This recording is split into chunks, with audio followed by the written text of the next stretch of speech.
Welcome to the GOB laboratory at Mercy College.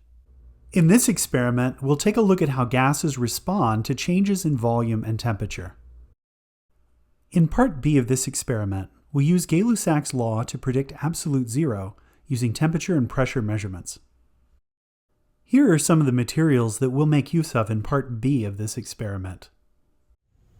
To begin, we first need to attach the gas pressure sensor to one of the available channels on the side of the LabQuest. Plug the temperature sensor into one of the other available channels. Tap the display to change the units from kilopascals to millimeters of mercury. Make sure that one end of your tubing is connected to your gas pressure sensor, and the other end should be connected to one of the ports on your stopper. Also make sure that there's a valve connected to the other port and that it's in the closed position. Firmly insert the rubber stopper into the mouth of your Erlenmeyer flask. The stopper needs to stay in place during the entire experiment. Now that your flask is sealed, be sure to record the pressure and temperature corresponding to your room temperature data point. Now add a small amount of near boiling water to your beaker in order to create a hot bath.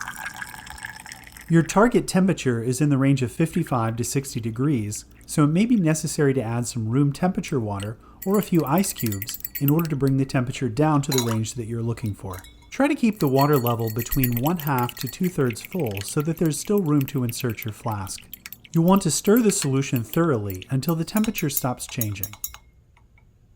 Insert your flask into the beaker, making sure that the water level is up to the level of the stopper. Try not to handle your beaker by the stopper because you don't want it to pop out. Using your finger gently on top of the valve, push the flask up and down in order to continue to mix the water to make sure that we have a uniform temperature. You need to give enough time for the flask to equilibrate to the temperature of the bath. Once you obtain a stable pressure and temperature reading, make sure that you record those on your data sheet. This will be the hottest temperature, so we'll use this as our 5th data point. Now carefully remove the flask and the temperature probe from your hot water bath. You'll want to pour off most of the hot water into your waste beaker, but leave some in your beaker so that you can dilute it down with room temperature water for your next target temperature.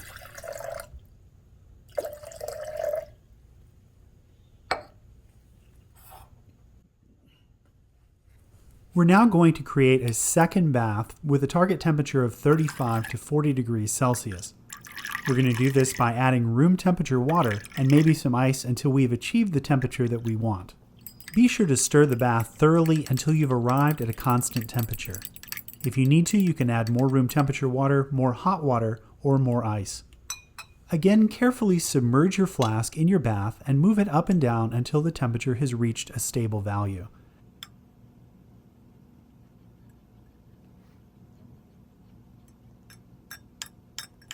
When you're ready to record your pressure and temperature readings, try to hold the flask as still as possible, making sure that the water level is up to the level of the stopper.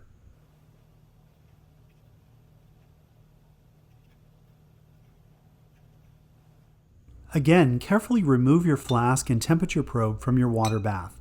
Remember that if at any point during the experiment your stopper pops out of your flask, you're going to have to repeat all 5 data points again.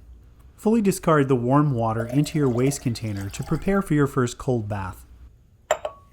Our first cold bath will have a target temperature of 10 to 15 degrees Celsius, so we're going to start with some ice and then add room temperature water to try to get just the right temperature. Stir thoroughly, and if necessary, you can always add more room temperature water or some warm water from your waste beaker.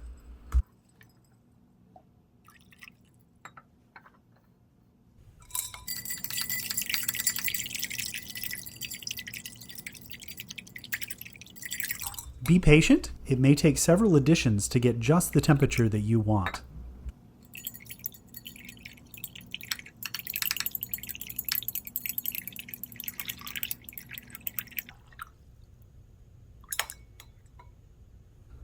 Again, insert your flask, making sure that the water level is up to the bottom of the stopper. Continue to mix carefully with an up and down motion of the flask.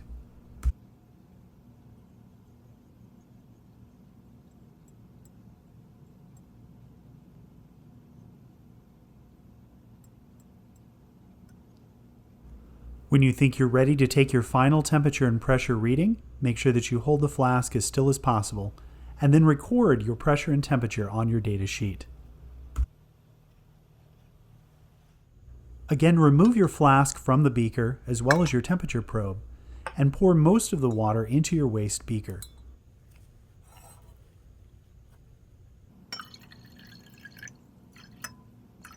To prepare your fourth and coldest bath, we're going to start with a generous amount of ice. The target temperature for your fourth bath should be between 0 and 5 degrees Celsius.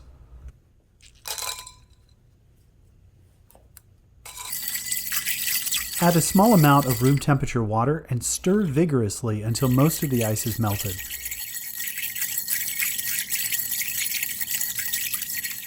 Once you've reached a stable temperature, insert your flask into your beaker and continue to move it up and down until the flask has equilibrated.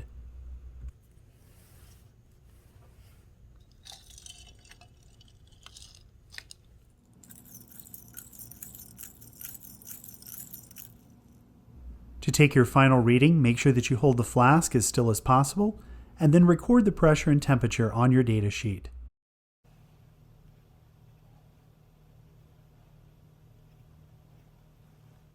Now remove your flask and temperature probe from your bath and dispose of your wastewater.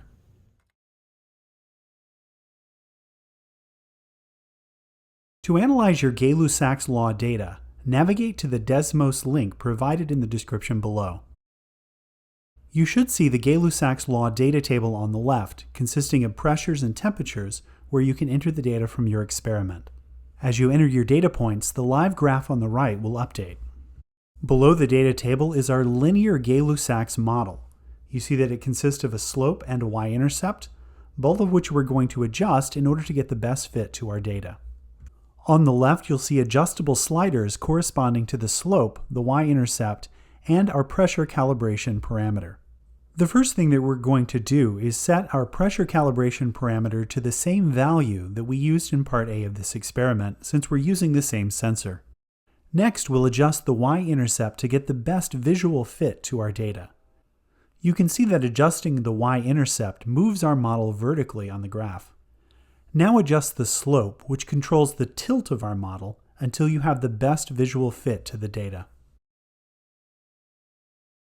Once you've selected the best values for these parameters, scroll down to see a prediction for absolute zero based on the parameters that you've chosen.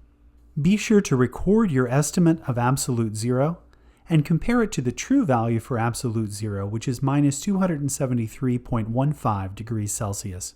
If you use the graph controls to zoom out on the graph, you'll see that the absolute zero estimate corresponds to the x-intercept of our linear function.